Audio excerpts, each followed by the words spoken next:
बहू, पैसे वालों का ही जमाना है। जिनके पास पैसा होता है उनसे हाथ मिलाने के लिए हर कोई हाजिर रहता है। तुम्हारी ननद इतने पैसे वाली है, ये नहीं कि उससे मेलजोल बनाकर रखे। अरे वक्त आने पर कब कौन काम आ जाए कौन जानता है। एक तुम हो कि उसे पूछती तक नहीं हो। जब हमें कोई जरूरत होगी तो तुम कहोगी हमारे पास तो पैसे ही नहीं है। इससे अच्छा तो तुम उसकी थोड़ी आओ भगत ही कर लिया करो, इसमें क्या बुराई है। ललिता जी अपनी बहू नेहा से कहती है। नेहा बोली, मम्मी जी, दीदी अगर प्यार से कुछ दे तो मैं लेने से कभी नहीं मना करती, लेकिन जब भी वो कुछ देती है तो अपने अमीर होने की बात जताती है, जो मुझे और मेरे पति मानव जी को बिल्कुल अच्छी नहीं लगती। रिश्तों में पैसों की चमक जब भी आती है तो उस रिश्ते की चमक फीकी पड़ जाती है। ललिता जी बोली, बहू, बड़ी बड़ी बातों से घर नहीं चलता है, छोड़ो इस बात को। कितने दिन हो गए रेनू और दामाद जी आए नहीं है, उनकी कोई खोज खबर ली हो। उसे तुम्हारी तरह आराम कहाँ मिलता होगा। कितने पैसे है तो हजारों काम होते होंगे। नेहा के ससुर बाहर से आए और बोले, बहू, तुम्हारी सास तो ऐसे बोल रही है मानो वो तुम्हें कितना आराम देती है। नेहा मुस्कुराने लगी तो ललिता जी बोली, आप औरतों के बीच में मत आया करो, ये हम दोनों के बीच की बात है। आपको तो पैसों की कोई कद्र है नहीं, खुद कभी पैसे देखे नहीं, बस थोड़े में ही खुश रहते आए हैं। दामाद ने इतना कमाया तो उसकी भी कद्र नहीं करते। अफसोस तो इस बात का है कि आपका बेटा भी आपके जैसा हो गया।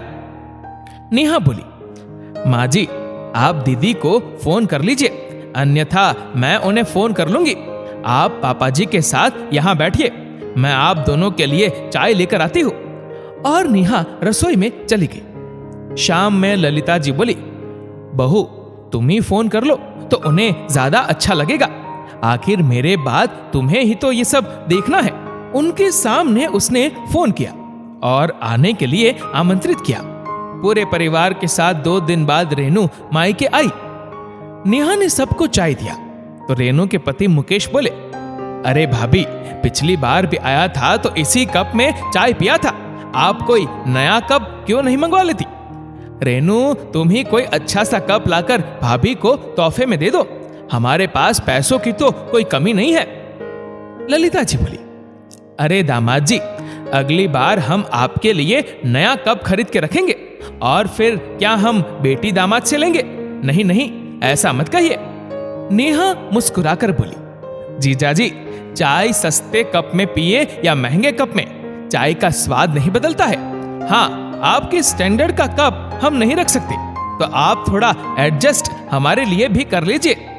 इतना कहकर नेहा फिर से रसोई में काम में लग गई। नेहा के ससुर जी बोले, बहू, मेहमान के आओ भगत में लगी हो, परंतु अपना भी ख्याल रखना, क्योंकि पूरे परिवार की जिम्मेदारी तुम्हारे ही नाजुक कंधों पे रहती है। 2-4 दिन तक सब अच्छा चलता रहा। जहां बच्चों को उसकी सास बस स्टॉप तक छोड़ती थी, अब वो भी नेहा को ही करना पड़ता था। एक रोज बच्चे को छोड़कर जब वो आई तो उसके पति मानव बोले, नेहा, लंच बॉक्स जल्दी दे दो, ब्रेकफास्ट करने का टाइम नहीं है, मैं ऑफिस में कुछ खा लूंगा। नेहा बोली, 2 मिनट रुक जाइए, बस रोटी बनाकर डब्बे में डालना है। मानव बोली, घर के सारे काम हो रहे हैं, मेहमान नवाजी तक चल रही है, पर मेरा लंच बॉक्स अभी तक रेडी नहीं हुआ। मेहमानों के पैसों से ये घर नहीं चलता है, मैं तनख्वाह लाता हूँ तब घर चलता है। तुम माँ की बातों में आकर अपने घर का बजट मत बिगाड़ लेना। नेहा बोली, मैं माही को बस स्टॉप छोड़ने गई थी। वो बोले, वो तो माँ कर देती, माँ तो वहीं बैठी थी। नेहा बोली, अरे मैं रेनू के साथ बैठकर चाय पी रही थी, एक दिन देर हो जाएगी तो क्या हो जाएगा। तभी मुकेश बोला, अरे साले साहब, मेरी गाड़ी की चाबी ले लो और ऑफिस चले जाओ। बड़ी गाड़ी दफ्तर में सब देखेंगे तो आपकी शान ऊंची हो जाएगी। पैसे में बहुत ताकत होती है, हमारे पास पैसा होगा तो हम सब कुछ कर लेंगे। पैसे से हम ऐशो आराम की हर चीजें खरीद सकते हैं। मानव बोला, जीजाजी, आपने पूछा उसके लिए धन्यवाद, पर मैं दूसरों की चीजों पर अपने सपनों का महल नहीं खड़ा करना चाहता। पल दो पल की खुशियां बस मृग तृष्णा होती है। तो आप अपनी गाड़ी अपने पास रखिए। और आप कह रहे थे कि पैसों से हम कुछ भी खरीद सकते हैं, तो आज मैं आपको बता दूं कि पैसे से अच्छा बिस्तर खरीदा जा सकता है, लेकिन आप अच्छी नींद नहीं खरीद सकते। पैसे से बढ़िया खाना खरीदा जा सकता है, लेकिन आप भूख नहीं खरीद सकते। पैसे से हम किसी को अपनी तरफ खींच सकते हैं, लेकिन आप उसकी ईमानदारी नहीं खरीद सकते। पैसे से हम महंगे से महंगे कपड़े खरीद सकते हैं, लेकिन उस कपड़े के अंदर जो इंसान है, उसके अंदर के पैसे के लालच को कभी भी हटा नहीं सकते हैं। पैसों से हम बंगला, बड़ी बड़ी गाड़ी, सब कुछ तो खरीद सकते हैं, लेकिन आप एक खुशहाल जीवन खरीद नहीं सकते। और माँ, मेरा काम घर बैठकर नहीं हो सकता, मेरा ऑफिस खुला हुआ है। ठीक है, अगर आपकी यही इच्छा है कि मैं आज पूरा दिन भूखा रहूं तो यही सही।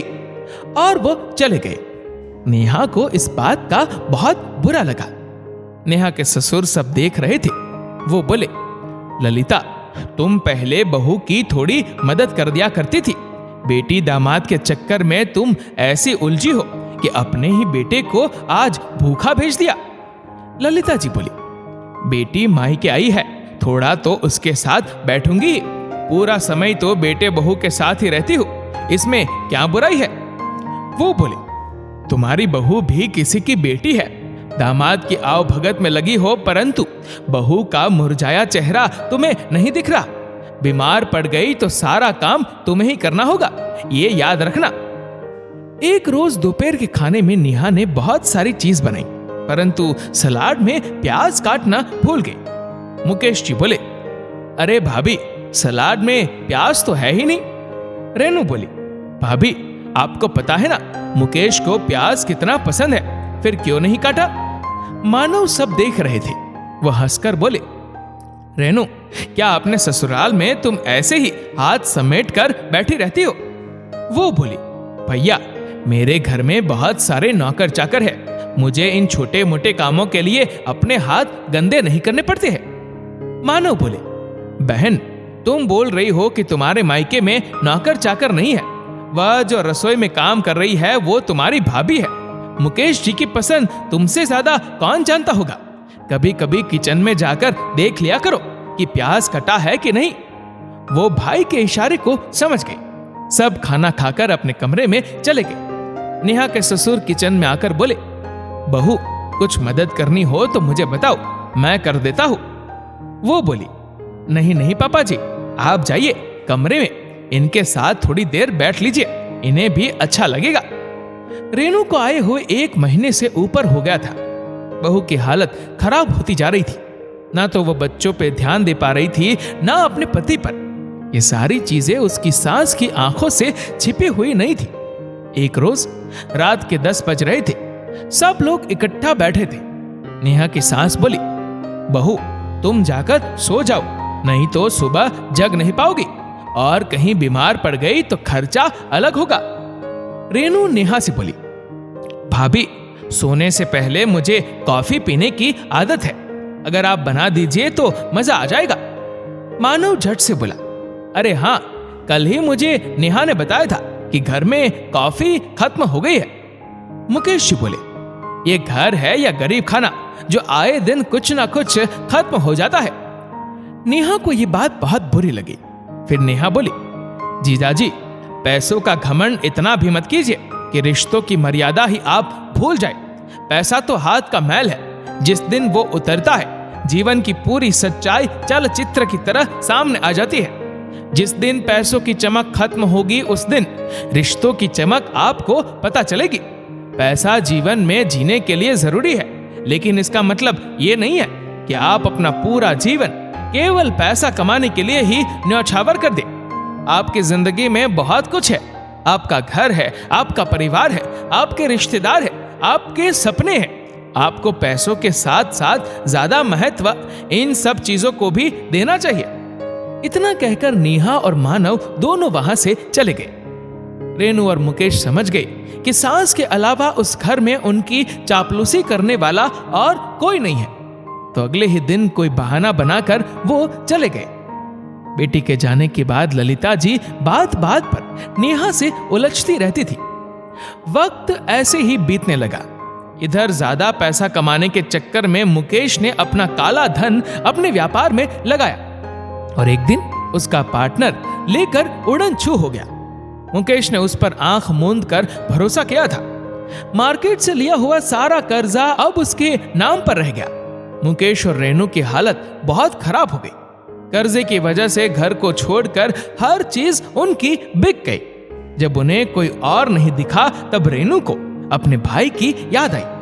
नेहा सब कुछ भुलाकर मानव को बोली, आप उनसे नाराज मत हो, वक्त ने उन्हें अच्छा सबक सिखाया है। उम्मीद करती हूँ वो लोग गलती फिर से नहीं दोहराएंगे और रिश्तों का लिहाज रखेंगे। आखिर आप भाई है, बुरे वक्त में अपनी बहन की मदद आप नहीं करेंगे तो और कौन करेगा। मानव नेहा की बात मान गया और उन्हें अपने घर पर बुला लिया। ललिता जी को भी एहसास हुआ कि जो बेटी दामाद अपने पैसों का रुतबा दिखाकर आए दिन बेटे बहू और उन्हें भी कुछ सुना दिया करते थे, उन्हें वक्त ने सबक सिखाया और अपने बेटे और बहू का महत्व अब उन्हें समझ में आया। रेनू मायके में थी। जब उसकी माँ थोड़ी बहुत मदद करने के लिए बोलती थी तो वो बात उसे खलती थी।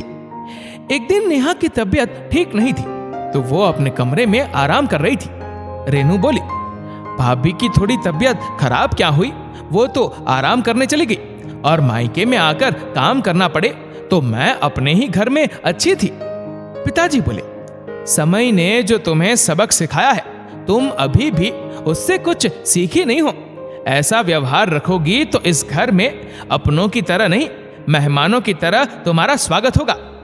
तभी ललिता जी आई और बोली, अगर अभी बहू ने मुझे रसोई में देख लिया होता तो इस हालत में भी वो मुझे काम करने नहीं देगी, मगर तुम बेटी होकर भी मुझसे इस उम्र में काम करवा रही हो। लगता है पैसों का भूत अभी तक तुम्हारे सर से उतरा नहीं है।